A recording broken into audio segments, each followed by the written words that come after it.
A bebida que se tornou símbolo de uma celebração e que há 2000 anos representa o sangue de Jesus. Como é que era o vinho do tempo de Jesus?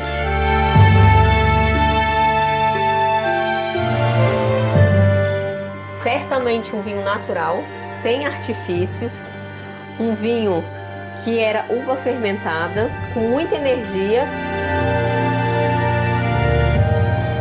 As histórias de como o vinho era produzido na Terra Santa nos tempos de Jesus.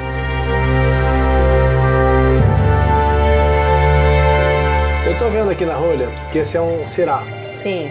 Isso quer dizer que ele é de uma região da Síria chamada Syrah, certo? Certo. Então, provavelmente, é uma das uvas que existiam em Jerusalém naquela época.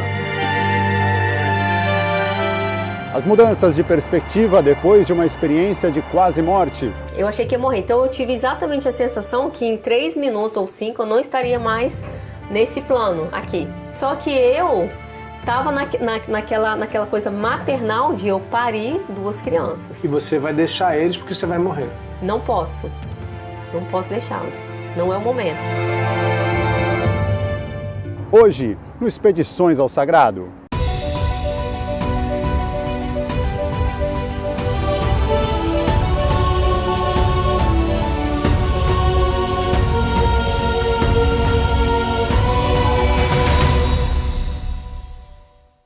Olá, eu sou o Sérgio Patrick e esse é o Expedições ao Sagrado, uma parceria entre a TV Aparecida e o projeto Jornada Infinita. Todas as semanas a gente viaja com reportagens especiais pelos lugares sagrados mais incríveis do planeta. E a gente conhece junto as histórias que fazem desses locais tão especiais. Semana passada a gente foi para a Casa de Jesus, em Cafarnaum, às margens do Mar da Galileia.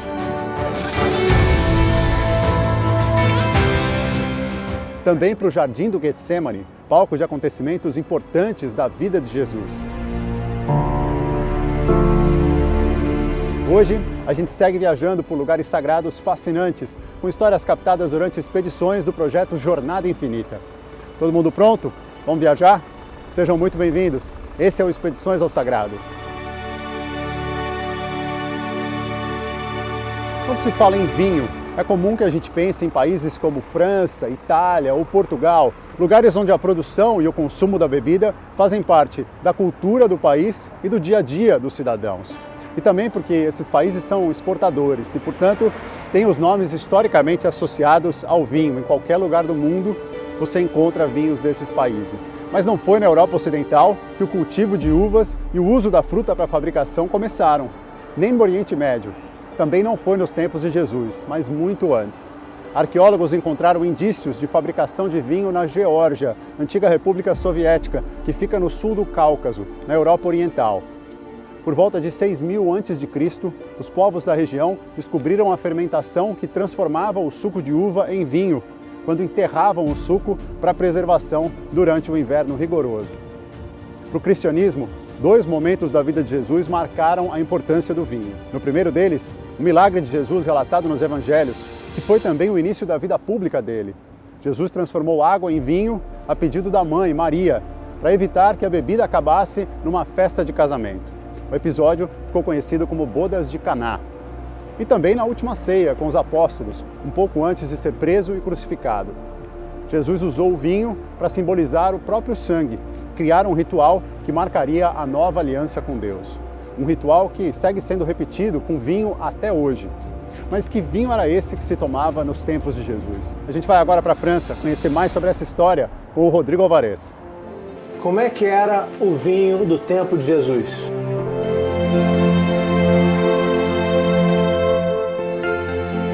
Certamente um vinho natural, sem artifícios, um vinho que era uva fermentada, com muita energia. Num dos dias mais frios do ano, eu estou chegando aqui no bairro do Marais, a poucos metros do Rio Sena, muito perto do Museu Picasso. Eu estou vindo aqui na Divinô, que é a cave da Marina Gilberti, uma brasileira, que é a única brasileira que tem um reconhecimento do governo da França como sommelier, é uma mestre cavista. E o que me trouxe aqui é porque a Marina, ela é muito religiosa e entende tudo de vinho. E ela vai me contar o que eu mais queria saber. Como eram os vinhos no tempo de Jesus? Prazer te rever. Prazer, bem-vindo. Vamos falar de vinho, de Jesus. Eu nunca imaginei que eu viesse a Paris para uma brasileira me ensinar sobre vinho aqui em Paris, mas não é qualquer brasileira. A Marina é sommelier, reconhecida pelo governo da França, a única mulher brasileira reconhecida aqui. Eu fui a primeira a ter um brevet professionnel de sommelier, a primeira brasileira com esse título, e também tenho um Master Food and Wine em Piemonte, mestre cavista, e atualmente estou presidente do Sindicato dos Cavistas. O que é um mestre cavista? O que significa? A gente tem mais de 6 mil lojas de vinho, como essa aqui, 6 mil cavistas na França. E um mestre cavista, ele tem que ser indicado por seus pares, por 3 pares, para o presidente, e passar por uma sabatina de perguntas e ter acima de 70% da média. E então eu fui indicada, sabatinada e fui eleita. Isso significa que você conhece mais os vinhos que... A gente tem uma legitimidade grande para aconselhar vinhos. Estou curioso que você me falou que tem um vinho que é feito à moda antiga.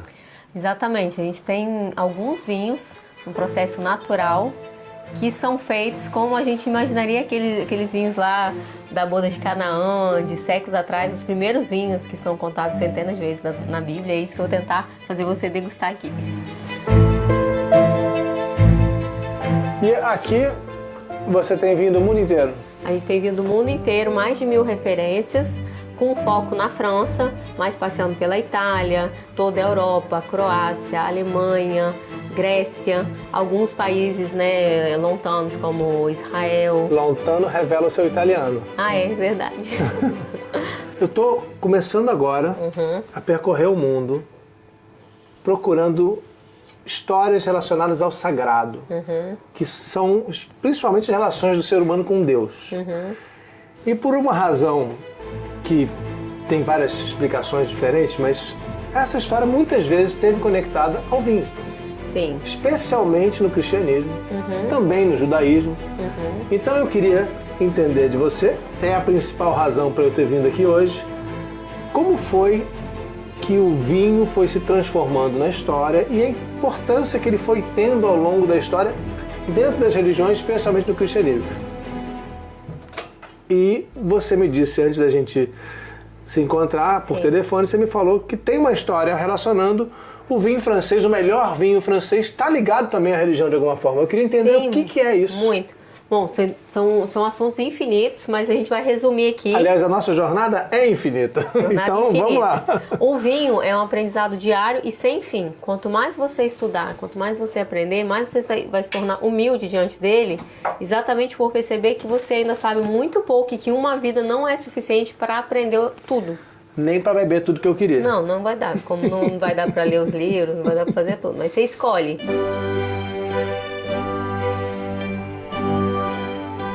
O vinho, na história francesa, ele está diretamente ligado à monarquia e ao clero. Quando a gente pensa naquele filme O Nome da Rosa, aquelas bibliotecas fechadas, as bibliotecas, elas eram destinadas a um nível social dentro da nobreza, monarquia, e um nível do clero. E quem fazia os vinhos eram os monges. E as melhores abadias faziam os melhores vinhos. Mas por que você falou de biblioteca junto com vinho? Qual é a relação dos livros com o vinho? Para fazer vinho bom, você tem que, imaginando numa época que a vida era muito curta, a gente não tinha remédio, antibiótico, então as pessoas podiam falecer com 38, 40 anos. Então, nesse tempo, você precisava ler, escrever, ter um registro para passar para a próxima geração. Aquilo que foi provado, testado e funcionou, precisa estar registrado para a próxima geração de monges. Então, naquelas bibliotecas, por exemplo, como aquela do filme Nome da Rosa, tinha lá manuais sobre como fazer bom vinho. De enologia, isso. E esses manuais a gente acha, inclusive eu já tive acesso a alguns deles que foram reproduzidos, que estão na Borgonha e em outras regiões da França.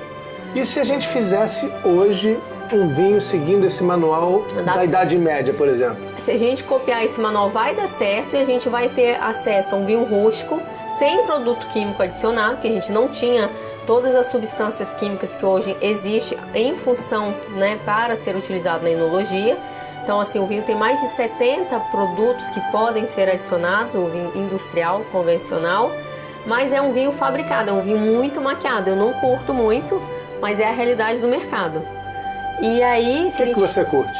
Eu curto vinho natural, por exemplo. Vinho natural bem feito. O vinho natural, ele vai ter uva fermentada.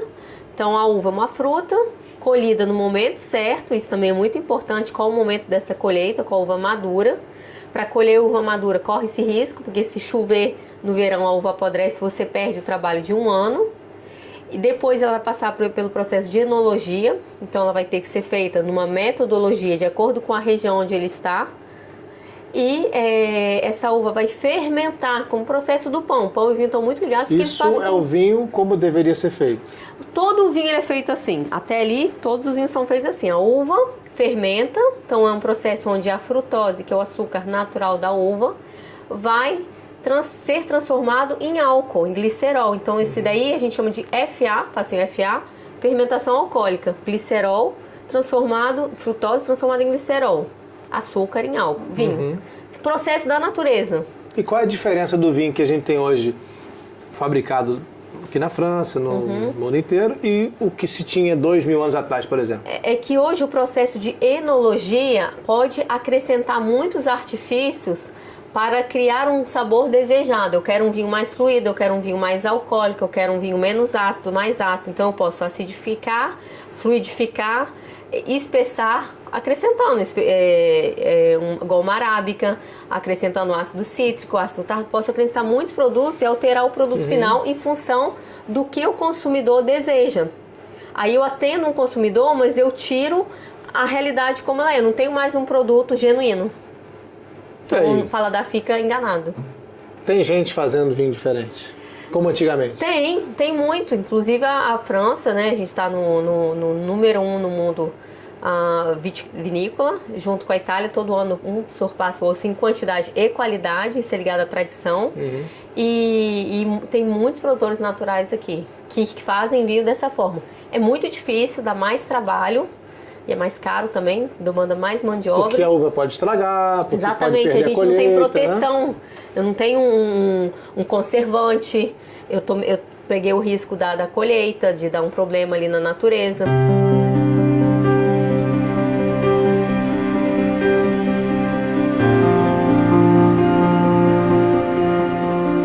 Os padres que você falou lá atrás, que faziam, né, que estavam associados à monarquia francesa, eles tinham algum método para não perder? Era químico de alguma maneira ou era totalmente natural? Não, eles já tinham no caderno alguns métodos, mas assim, não é o que é hoje. Eles tinham os métodos de observação da natureza. Isso é Idade Média, a gente está falando. Idade Média. Ou seja, uns 700 anos atrás, 800, 1000 anos atrás. Já tem registros, né, em Israel de vinhos há 1000 anos atrás. Que tem explicação de tem como fazer. Tem explicação quando você vai nos museus. Eu estava no Museu do Vaticano semana passada e eu tirei as fotos de ânforas, de jarras, de pedaços de jarras que tinha um vinho ali dentro. Então vamos fazer o seguinte, vamos primeiro voltar no tempo? Vamos. Como é que era o vinho do tempo de Jesus?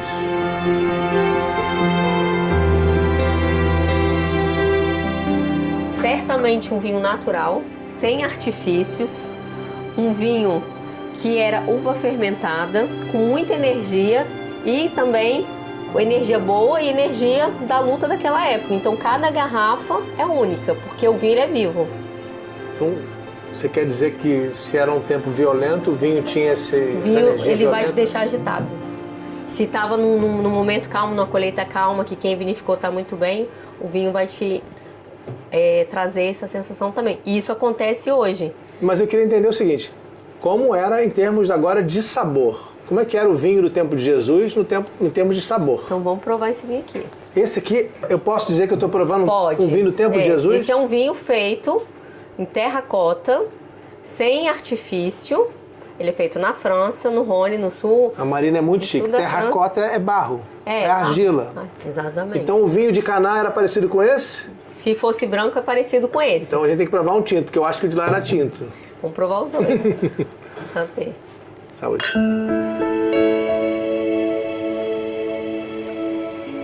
Se você observar, a gente começa uma degustação no visual. Então ele não tem filtração, ele é turvo. Então o vinho natural sempre vai ser turvo, tinto e branco. Depois, segundo elemento, eu vou ver se o nariz corresponde a um aroma que vai me parecer um aroma natural, um aroma sem artifício.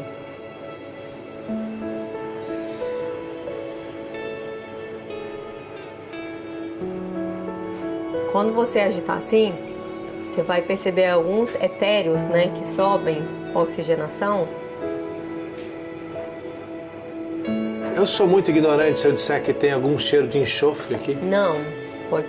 O seu nariz, a sua memória olfativa, ela pode sentir tudo que o seu cérebro falar para o seu nariz sentir e que a sua boca tem vontade de falar. Tudo é permitido. E para você faz sentido enxofre aqui, não? Para mim não tem enxofre, mas para mim tem uma nota acética. A nota acética é ligada ao vinagre.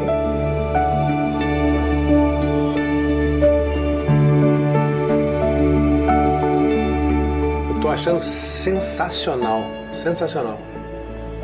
E não é porque é do tempo de Jesus, não é por isso, é porque é muito bom mesmo. A gente estava falando de energia, né? Esse vinho realmente ele tem também um método, além dele ser natural, ele é feito em cosmocultura. E por isso que eu fiz questão de escolher essa vinícola. São poucas vinícolas feitas em cosmocultura. O Felipe é um inovador apaixonado pelo que ele faz, de produtor. Ele chegou a abrir uma escola de cosmocultura. O que é a cosmocultura? Cosmocultura é trabalhar as suas plantas, as suas videiras, de acordo com o cosmos. É meio gnóstico isso, né? Aquela seita cristã que pensava em diversas dimensões no cosmos.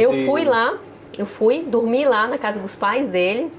E ele colocou pedras, né, para a energia da pedra, dos 5 elementos, colocou pedras muito grandes no meio das videiras e tem borrificadores de homeopatia no meio das vinhas trabalhando nisso. Nós estamos num outro nível, numa outra dimensão. Sim.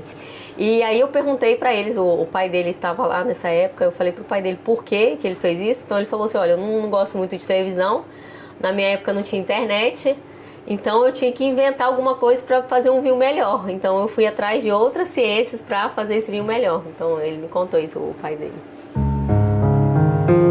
Maravilhoso. É muito interessante pensar em quantos elementos influenciam a qualidade da uva e, por consequência, a produção do vinho. E também em quantos séculos de desenvolvimento e de conhecimento estão envolvidos no que parece ser uma simples bebida. Na Bíblia, há várias menções ao vinho, como em Salmos, num trecho que fala sobre o mundo como criação de Deus.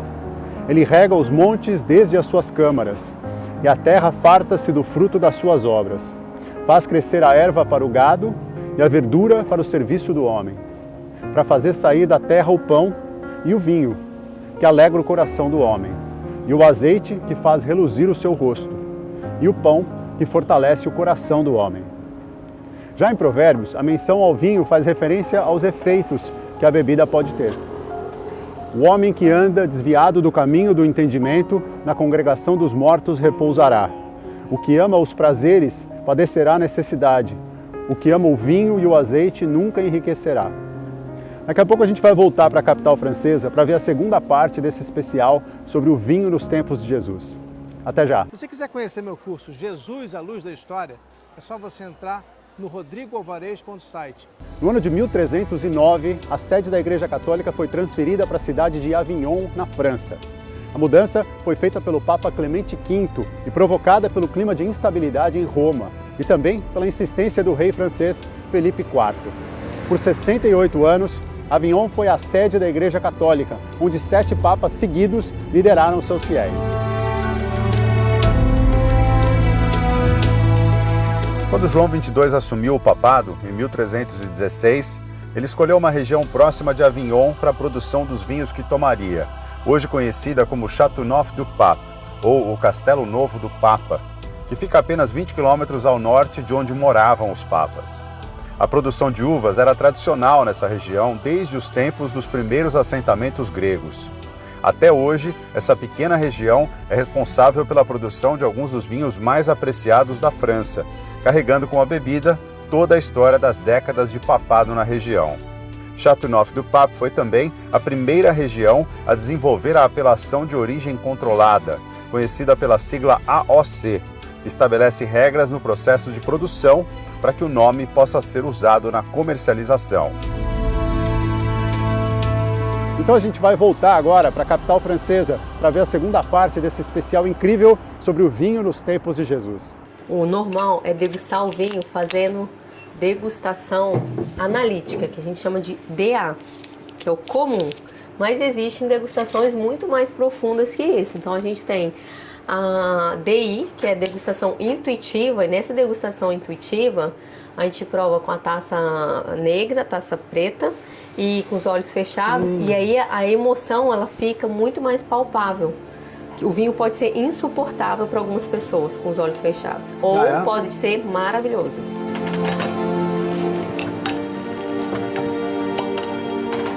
Importante sempre.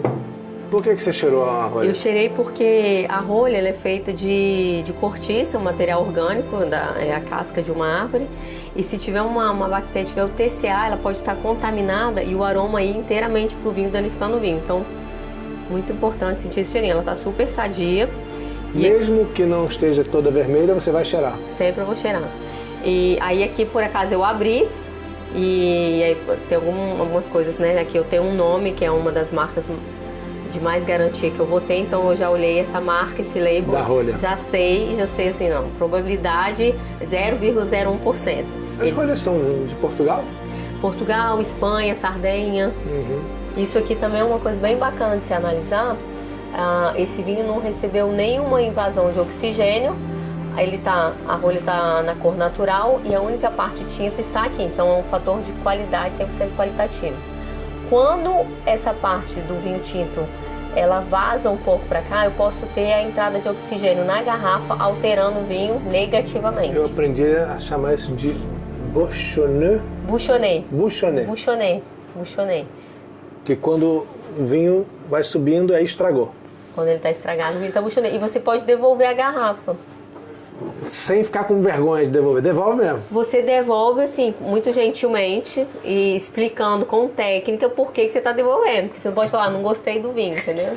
Eu tô vendo aqui na rolha que esse é um Syrah. Sim. Isso quer dizer que ele é de uma região da Síria chamada Syrah, certo? Certo. Então, provavelmente, é uma das uvas que existiam em Jerusalém naquela época. Eu escolhi essa uva por esse fator, porque muita gente fala que a uva Syrah ela é originária da Austrália ou do Rhône Norte, mas não. A Syrah é uma uva originária da Síria, de toda essa região aí da Terra Santa. Ela vem de lá. Provavelmente uma das uvas mais antigas que se tem registro. O cheiro não é bom. Não gostou? O cheiro, em princípio, não. É um vinho natural também. Então é normal que na abertura... Posso te falar o cheiro? Assim, pode. Sendo bem ignorante de novo. Tem cheiro de plástico. Com cheiro de feira. Cheiro de feira. Não é bom. Eu pensei que você ia falar cheiro de estábulo. Eu ia falar musk. Musk. Mas já tô gostando. O cheiro ruim do começo não tem mais. Assim, não tá no gosto. O vinho natural, ele precisa de ser adaptado, ele precisa de aeração, de taças maiores. Então é muito... Essa aqui é uma taça básica parece que tem uma... que tem, não é gás, mas parece que tem uma coisinha vibrante, viva. A gente tá falando de fermentação alcoólica, então para eu não colocar sulfito ele é o conservante que não vai deixar o vinho estragar. Mas posso falar uma coisa? Até hoje, todo vinho biológico eu também achei ruim. Esse não, esse é maravilhoso. Não existe vinho biológico ruim, não existe vinho convencional ruim, existe a garrafa escolhida errada. Tá. Mas é difícil. Existe um momento errado também, não tem? Existe a pessoa errada. Tá num dia ruim, você vai tomar um vinho bom, você nem entendeu que ele era bom. Você tá com o seu astral ruim, existe assim, você tá com uma pessoa bacana, o vinho fica mais bacana. Obrigado. Você não tava dizendo pra mim não, né? Não, tá escrito aí.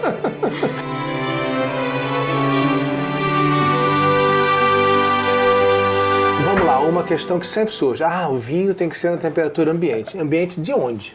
É corretíssimo. Ambiente de onde? O vinho a temperatura ambiente, o tinto, ele vai ser degustado entre 12 e 15 graus. Se você tomar uma Romanée... Ambiente do Rio de Janeiro no verão vai ser um vinho horroroso. Tem que colocar no gelo. Tá, entendeu? então não é ambiente. E na França também, no verão, vinho tinto você coloca no gelo também. Só que você vigia, né? Você pede esse... Como a gente tem uma mão de obra escassa, o mais correto e fácil é você entender um pouco, aprender um pouco e controlar o seu baldinho. Tá na temperatura boa, tira o vinho dali pra ele... Não é pra gelar, porque vinho gelado todo parece igual, né? O vinho gelado parece igual, tem vezes que é necessário. Um vinho ruim ou um vinho muito simples, você gela ele, você esconde o sabor. A dica aí, ó, a dica da Marina. Gente, tá com vinho ruim em casa, tem gente convidada, fazer um evento deixa no congelador, gelado. tira igual cerveja, na última hora que ninguém percebe. Rodrigo, na França a gente fala cachez la misère. Ah, esconda a miséria. Exatamente. É o termo francês que a gente usa. Gela o vinho por cachez la misère. Que temperatura tá esse aqui? Esse aqui ele tá em 14. É, perfeito. Tá ótimo. O branco tem que ser mais frio. Mais frio. Então Quanto? o branco a gente pode falar de 9 graus. E se for um vinho mais importante, até 11, 12. Se for um vinho mais simples, 8. E se for champanhe, menos.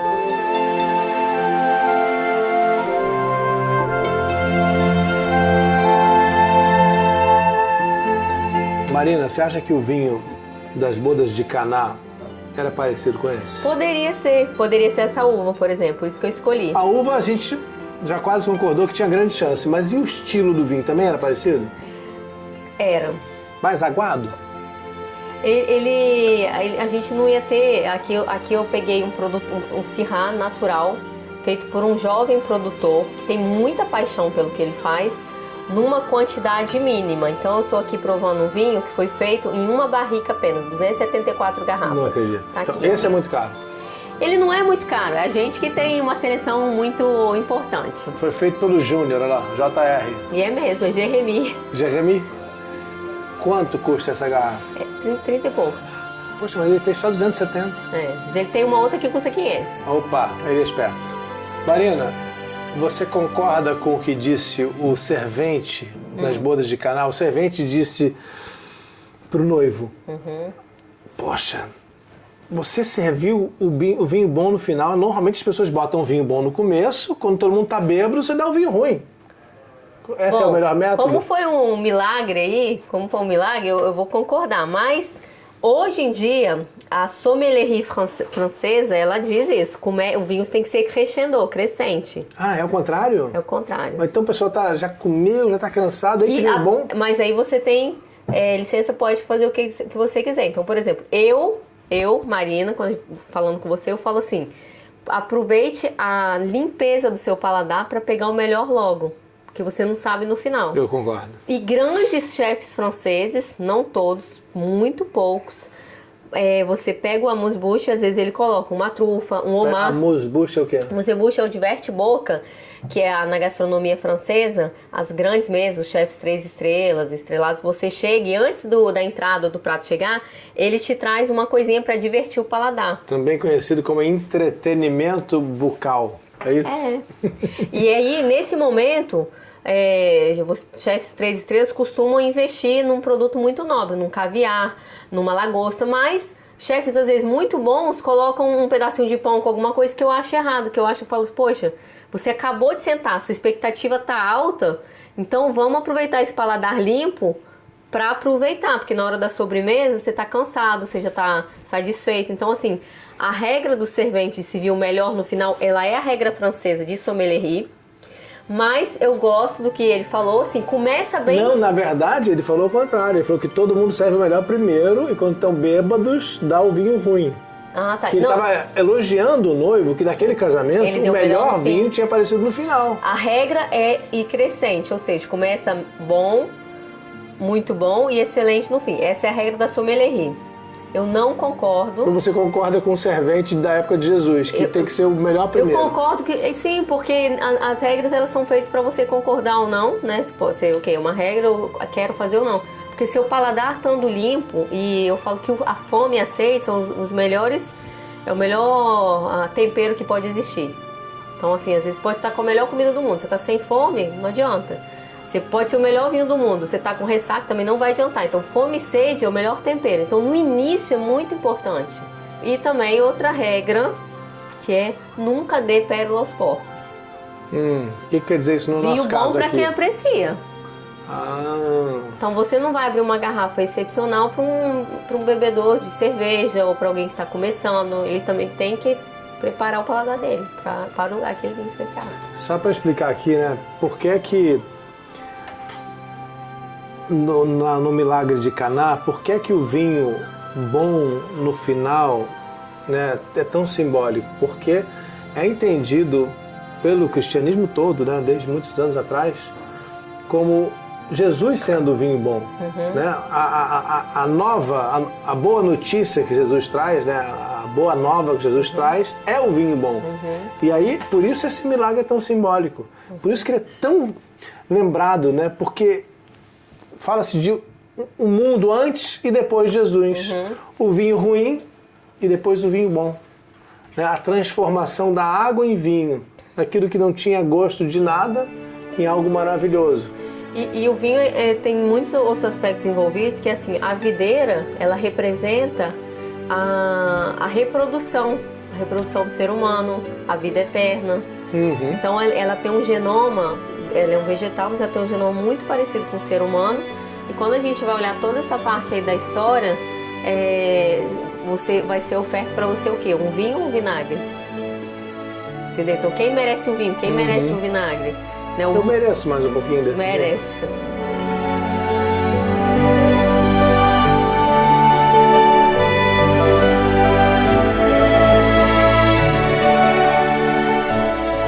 A conexão do vinho com o sagrado vem de muito tempo. Na antiguidade, gregos e romanos adoravam um deus que chamavam de deus do vinho. Era Baco para os romanos e Dionísio para os gregos. Esses povos associavam o vinho à inspiração divina, com a capacidade de reduzir o sofrimento e promover momentos de alegria. O vinho é a bebida alcoólica mais mencionada na Bíblia, já que era parte da rotina das pessoas que viviam na região nos tempos de Jesus. Já no Antigo Testamento, há menções à bebida, que simbolizava a vitalidade e era consumida em refeições compartilhadas e celebrações. Mas há também observações sobre o uso exagerado, como em Provérbios. O vinho é escarnecedor, a bebida forte alvoroçadora, e todo aquele que neles errar nunca será sábio. Também em Provérbios, o que ama os prazeres padecerá necessidade, o que ama o vinho e o azeite nunca enriquecerá. No livro do Gênesis, o vinho está presente num trecho que fala da saída de Noé da arca depois do dilúvio. E começou Noé a ser lavrador da terra, e plantou uma vinha, e bebeu do vinho e embebedou-se. Em instantes a gente vai de novo para Paris, para ver a última parte do especial de hoje sobre o vinho nos tempos de Jesus.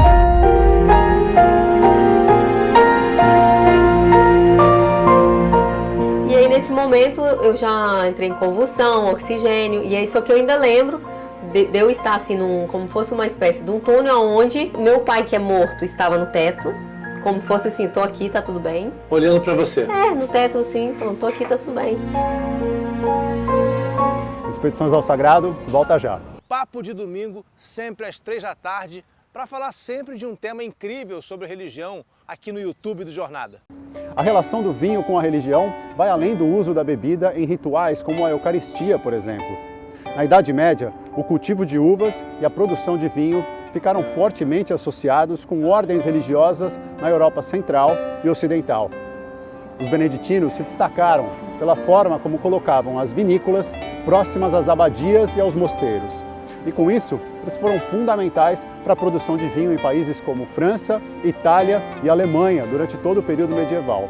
E também numa época em que houve queda significativa na produção, os beneditinos ajudaram que essa tradição do vinho fosse mantida nas regiões, com influência direta em como o vinho passou a ser produzido. Agora a gente volta a Paris, na França, com o Rodrigo Alvarez, para a última parte do especial sobre o vinho nos tempos de Jesus. Quando eu cheguei aqui, eu contei para as pessoas do seu lado religioso. Você é uma pessoa muito religiosa, certo? Sim, eu já tive em coma no parto, 10 anos atrás. Então eu passei do outro lado e voltei. Ah, como foi? Foi tranquilo, mas eu realmente vi uma luz, vi Jesus, vi meu pai que é morto no teto, foi aqui em Paris que meus filhos nasceram. Tive gêmeos de parto natural, com uma síndrome HELP. Peraí, diminui o ritmo um pouquinho, porque a história é muito interessante, eu queria entender melhor. Você estava aqui em Paris, você estava dando à luz. Dando à luz numa paternidade no Gêmeos, centro, 2 meninos, 2 meninas? Casal. No centro de Paris. Gêmeos bivitelinos. Isso, 2 placentas. E aí, o que aconteceu que de repente você falou que encontrou com Jesus? Eu tive um parto complicado, demorado, um parto de fez que eu perdi sangue, e quando o segundo bebê nasceu, na hora que o segundo bebê nasceu, ele foi para a parte de pediatria e a mãe de gêmeos não pode segurar o bebê no parto natural, porque é complicado. Quando vieram trazer os bebês para eu segurar, eu não tinha força. Eu tenho um vídeo que mostra que eu não tenho força nenhuma. E aí eu pedi para tirarem o meu filho de mim. Falei, não posso, tira daqui, senão vai cair. Você achou que ia morrer? Eu achei que ia morrer. Então eu tive exatamente a sensação que em 3 minutos ou 5 eu não estaria mais nesse plano aqui. O que você pensou? Eu pensei numa sensação de fraqueza enorme, que eu estava assim, uma vela apagando. Eu falei, eu tô apagando. Fiquei tipo, que eu tô arrancando minhas forças. Você teve a sensação de que a sua alma estava saindo do corpo? Nesse momento ainda não. Nesse momento ainda eu não tive. Eu estava percebendo que eu ia entrar nesse processo e eu avisei a enfermeira. Eu falei, eu tô passando muito mal, chame o médico de volta. Aí ela falou, é normal, você ganhou gêmeos, perdeu sangue, você é pequena. Aí eu falei, não, eu vou morrer em alguns minutos. E aí foi essa coragem, essa frase que me salvou. Por quê? Porque aí ela chamou a equipe do parto 10 pessoas novamente para a sala, em questões de minutos. Todo mundo ela entrou. Levou a sério, então? Ela levou a sério. Eu falei, eu vou morrer. E aí eles começaram a... Perceberam que a síndrome que eu estava passando, uma síndrome de falência múltipla de óculos, bem séria mesmo. E aí nesse momento eu já entrei em convulsão, oxigênio. E aí só que eu ainda lembro de eu estar assim, como fosse uma espécie de um túnel onde... eu conversava com... Era muito calmo. Como era o túnel? Me conta.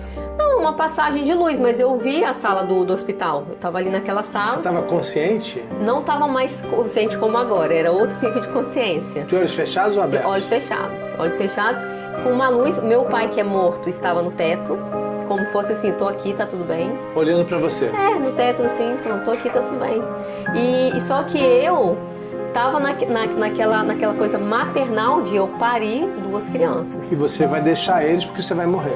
Não posso deixá-los. Não é o momento. Então, nesse momento, eu fiz uma negociação com Deus ali. Eu falei, eu tô entendendo que eu tô indo, mas não posso ir também. Não vou porque não posso ir. O que Deus falou? Aí ele não respondeu. Eu argumentei várias coisas. Falei, olha, tem 2 filhos... Não é o momento, eu acho que esse momento é de eu educar essas crianças, cuidar dessas crianças. E na minha imagem isso durou alguns poucos minutos, assim, 10 minutos, 5 minutos. Só que eu acordei, acordei 10 horas depois. Tudo isso? Só que pra mim durou 2, 3 minutos. Aí tem um período ali que eu estava sob cuidado médico, então eu estava amarrada na cama com convulsão. Mas quando eu acordei, eu parei às 19h40 da noite e acordei às 6 e pouco da manhã. Quando eu acordei, eu tirei tudo. Tirei oxigênio, tirei tudo. Foi embora. Sentei na cama e aí apitou alguma coisa, alguém veio e falou, não, você não pode. Eu falei, tô ótimo, cadê os meus filhos? Tava curada? Eu tava assim, eu tava bem melhor do que eu estava. Eu passei ali 10 dias no hospital, né? Eu tava o meu sangue era mais vermelho como a minha unha, assim, porque minha urina, porque meus rins estavam com muito problema, tudo bem problemático. Mas assim, o cérebro estava muito bom, o corpo, a força deu uma respirada, o oxigênio voltou. E aí eu fui conhecer meus filhos. Como é que é o nome deles? Chiara e Luca. Que idade que eles têm hoje? 10 anos, então isso foi 10 anos atrás. E aí, brindamos com champanhe. O melhor champanhe que existe na França. Qual é?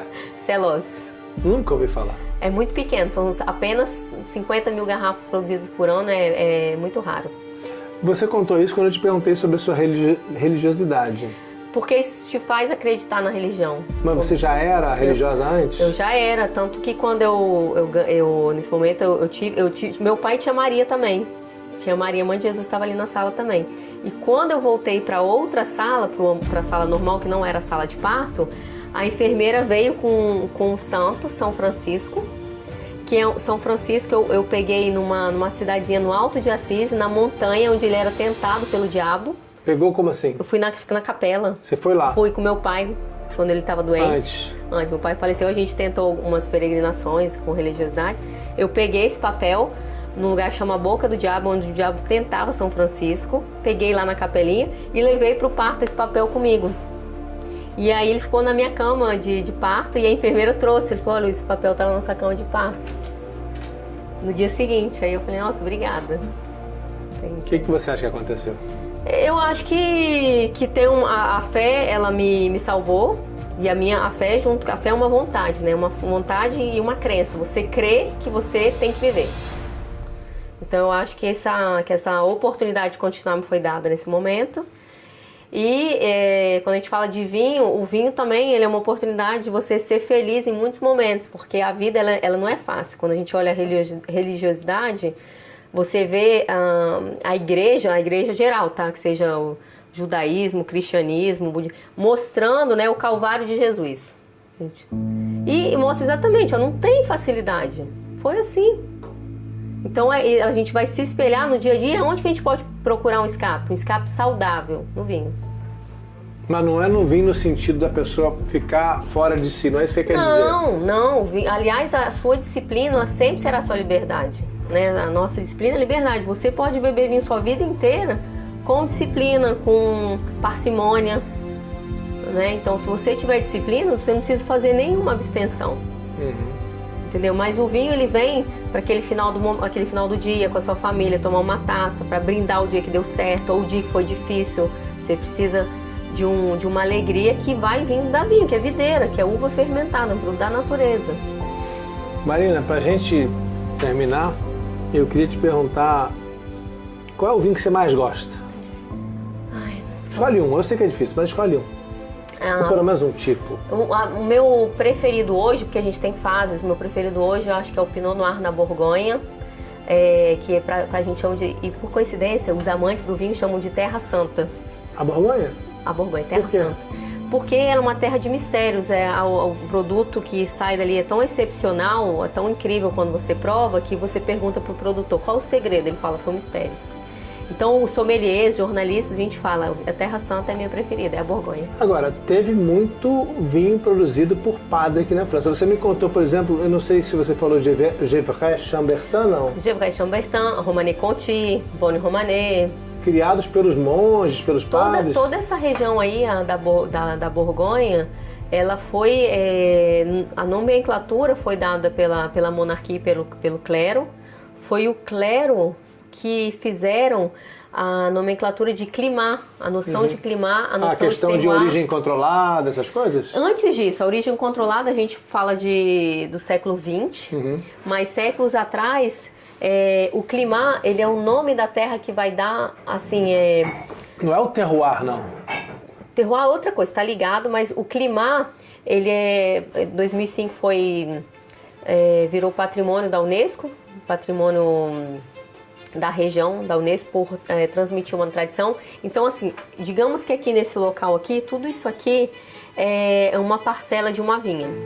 Só que aí eu vou chamar atrás do balcão, em cima do balcão, do lado do balcão. Só que naquela época, se a gente pega os nomes, tem assim, Derrière chez Edouard, atrás da casa do Eduardo, porque tinha um Eduardo. Tem outro que chama Belle Fille, gente, porque moravam 5 meninas bonitas naquela região. Tem um outro que é Les Amoureuses porque tinham apaixonados ali. E essa nomenclatura ela foi dada pelos monges para explicar aquele terroir específico. Que legal isso. E na tradição, séculos, as pessoas da Borgonha não tiraram isso. Então eles fazem uma barrica de um vinho, uma barrica de outro e não misturam. E continua com esses nomes? Continua com esse nome. Tem uma história bacana ligada às cruzadas, né, que é um Grand Cru, que é o Montrachet.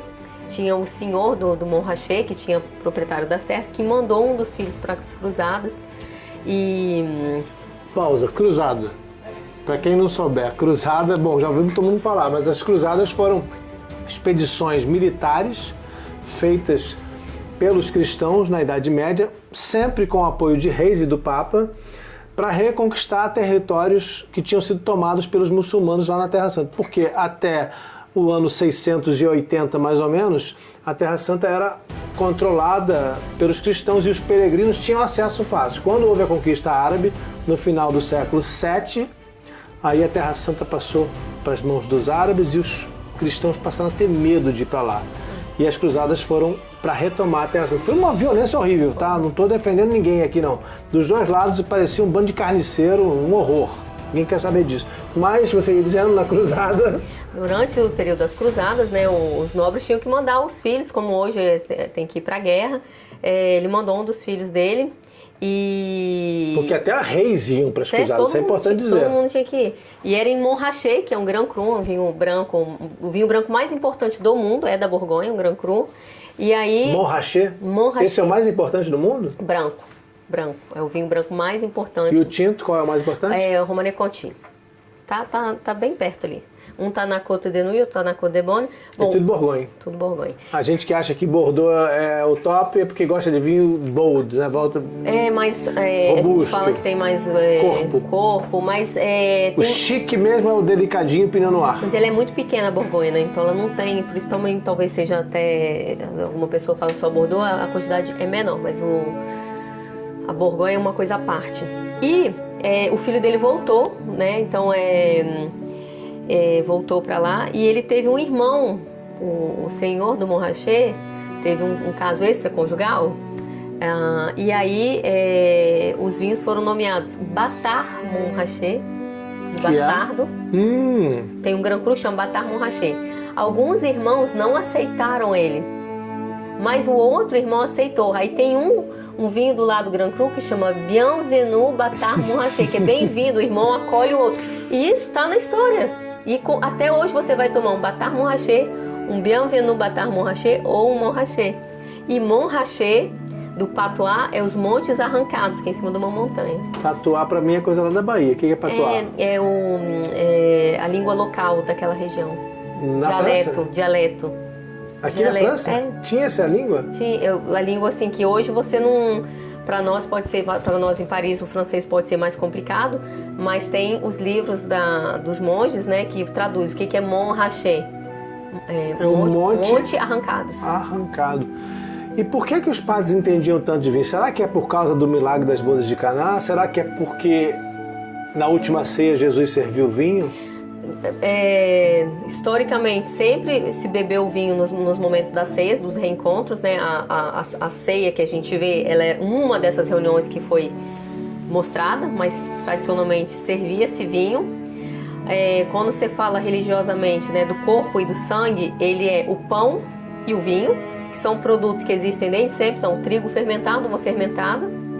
E quando a gente fala, né, dessa força que ela te dá, o pão e o sangue, eles vão te dar uma força extra normal, quando eles são sagrados.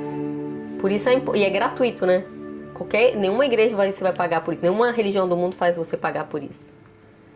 E são forças quando você acredita. Você vai lá e pega a sua meditação, bebe do corpo, bebe do sangue, come do corpo, e para ter a interação que isso vira sagrado, o vinho tem que ser natural.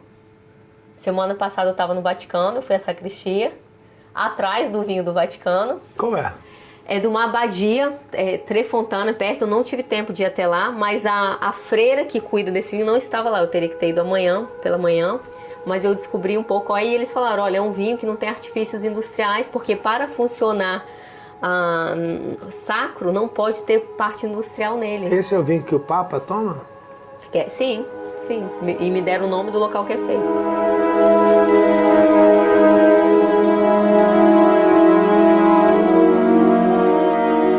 Você está dizendo o tempo todo para mim aqui que a qualidade do vinho depende de quem botou a mão nele, depende de amor. Amor e paixão, como tudo na vida.